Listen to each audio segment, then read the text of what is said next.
All right, so the difference between the man that wants to lose weight and the man that actually loses weight is their approach to their nutrition.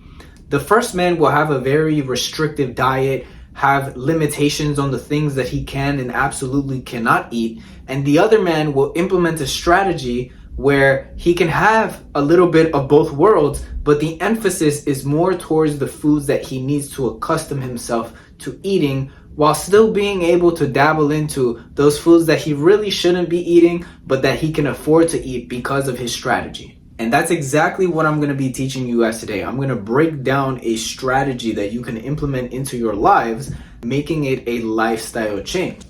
So now, as you see behind me, I have my whiteboard.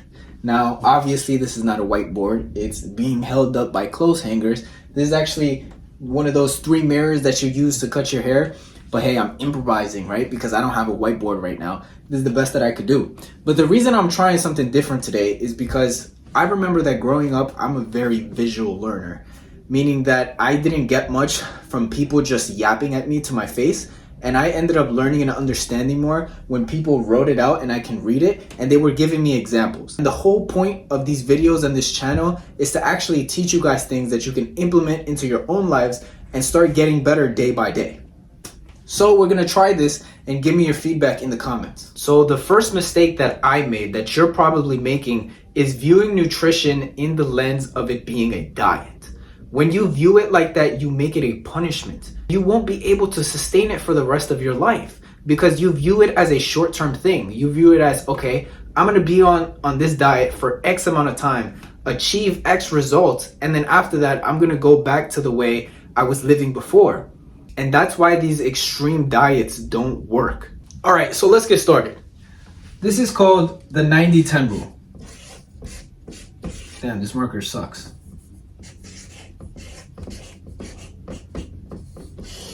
Right? I didn't mean to do that line like that. But the 90-10 rule, I know you've probably seen other versions, the 80-20 rule, but I like to follow the 90-10 rule.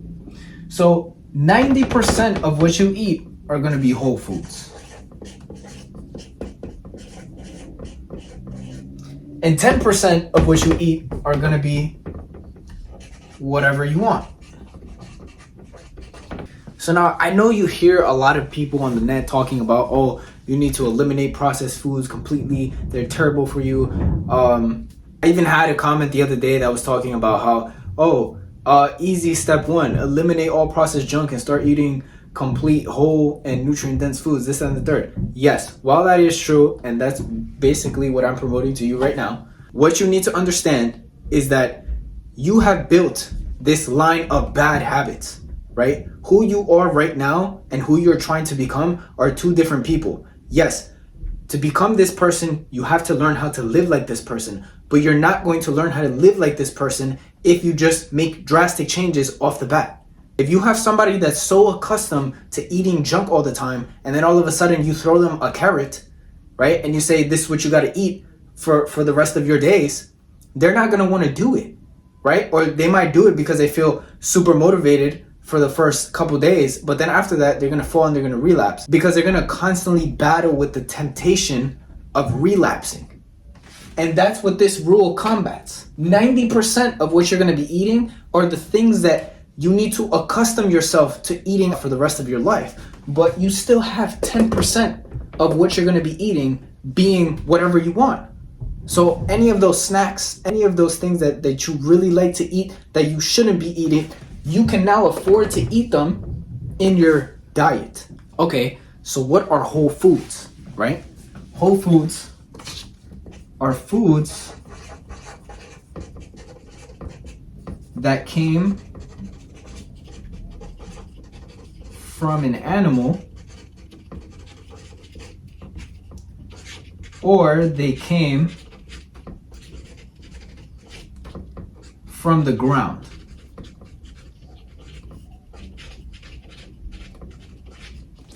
This is real food. This is God's food. This is the food that we were intended to eat. Everything else is processed junk that was man-made. So whole food, right? Your animals, the plants, the vegetables, the fruit, all that stuff. That's going to consist of 90% of what you're eating. The 10% is whatever you want. But I want you to heed my warning about this 10%. Be very careful about what you put into your body. Now, I'm not going to tell you directly about what to eat for this 10%, but I am going to give you some suggestions. So things that are high in red 40, right? If you look at the back of what you're eating and it contains red 40, which is terrible for you, I strongly suggest avoiding it. Next, things that are high in fructose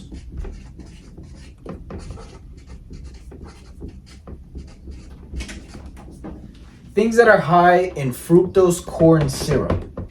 I recently made a video on my Instagram about a shake, a chocolate shake that my boy sent me a picture of and the nutritional ingredients on it. It had 2,600 calories and it had 263 grams of sugar, and it was super high in fructose corn syrup. So yes, while that 10% can be whatever you want to eat, you need to watch what you're eating, because all this stuff is ultra processed and a lot of it will not leave your system for 7 years. My rule of thumb is always look at the back at the ingredients. If the ingredients are just reading to you a whole chapter book, you don't know what half of that stuff is, pick something else. All right, so now we're gonna talk about your whole foods in specific. I'm gonna move this thing over here a little bit so you guys can see it. So this is gonna be your whole foods. As we've discussed before, losing fat is 100% calories in, calories out, right? Can we lose fat eating garbage? Of course, but you don't want to have a outstanding physique, but you're killing yourself on the inside. This is why the majority of what we eat are going to be whole foods. Now, when it comes to whole foods, there is a thing as overeating on whole foods, but it is a lot less likely because whole foods are very high in nutrients, right? Very high in nutrients. So whole foods are more likely to fill you up, meaning that you are less likely to overeat on them. Now, when we talk about processed foods, think back to when you ate a bag of chips. When you ate 5 chips, did you feel like you were getting full, or did you feel like you wanted to eat more? You felt like you wanted to eat more, right? It's because the ingredients that they're putting into these foods is meant to make you addicted to them. It's not meant to make you full. It's not meant to give you the nutrients that your body needs. Before you go on to apply this rule, I first need you to find your maintenance calories and then go on a deficit between 200 to 500. Whatever that new number is of calories that you're going to be intaking per day, I want you to do the proportions, right? Simple proportions. 90% of those calories will come from whole foods.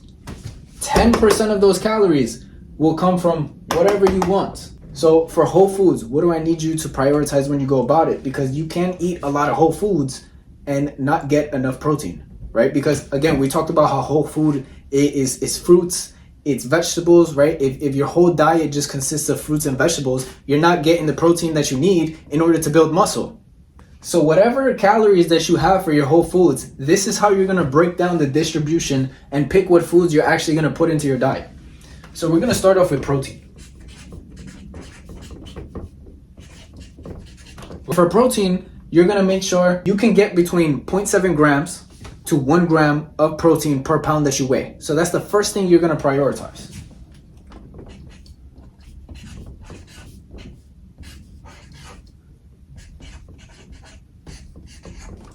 An important key about this protein is the fact that if you are in a larger deficit, you will need to be closer to 1 grams of protein, because when you're in a higher caloric deficit, it puts you in a danger of eating through some of the muscle that you have or some of the muscle that you're building. So if you're in a higher caloric deficit, which I also don't recommend, make sure that you're eating closer to 1 gram of protein, right?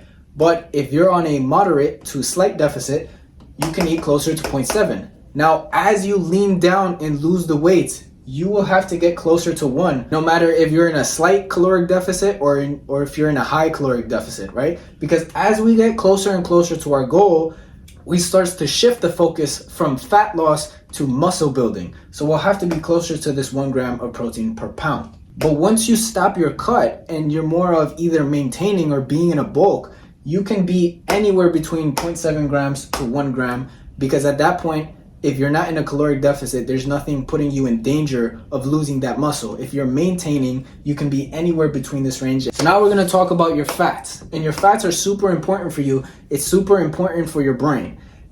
Fats don't make you fat, okay? Especially not if it's real fat, because we have real fat and then we have the fat that comes in processed foods.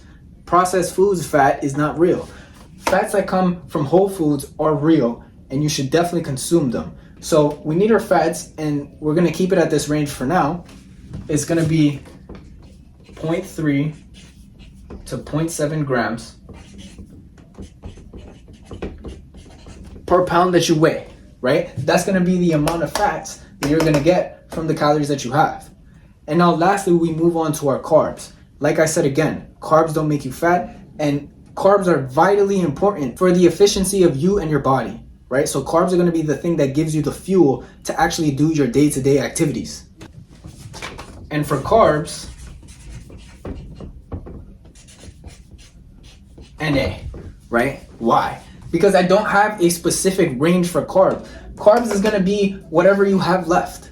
So essentially, what the 90-10 rule allows you to do is accustom yourself to living this life of eating real foods, but at the same time, not battle with the temptation of thinking, well, when is the next time I'm gonna be able to have a piece of that, a piece of my favorite snack, right? Because 10% of what you're gonna be eating on a day-to-day basis can be whatever you want, as long as you're hitting your calories and your protein. So if you're not constantly battling with the fact that you might relapse and you stop thinking of it as a diet, you build these new habits, and eventually over time, these habits become permanent. So it doesn't become something new to you, it becomes something that you do naturally. People like to think that they can start with the big stuff and then gradually move on to the smaller stuff over time. No, you have to start with small sustainable changes that gradually become bigger changes over time. Yes, is it a slower process? Of course, but it's a much more worthwhile process. Think about it like this: when you're a kid and you go to learn how to ride a bicycle and you want to ride it 2 wheels, do you start with 2 wheels? Absolutely not. You start with training wheels. In this way, you learn how the bike flows, you learn how to control and maneuver the bike, and then you move on to taking the training wheels off and trying to learn how to drive the bike with only 2 wheels on it. It's the same concept with this, right? Over time, maybe you start eating only 5% processed foods. Maybe you start eating no processed foods. But this is how you start. You start by still having them there, but in a very, very small quantity, so that you also learn what 1 serving size is and not eating the whole container.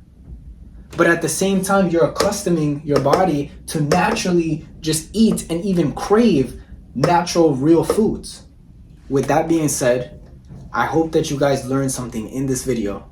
If there's any other topics that you want me to cover, comment them down below. And make sure that you like the video and subscribe for more value like this.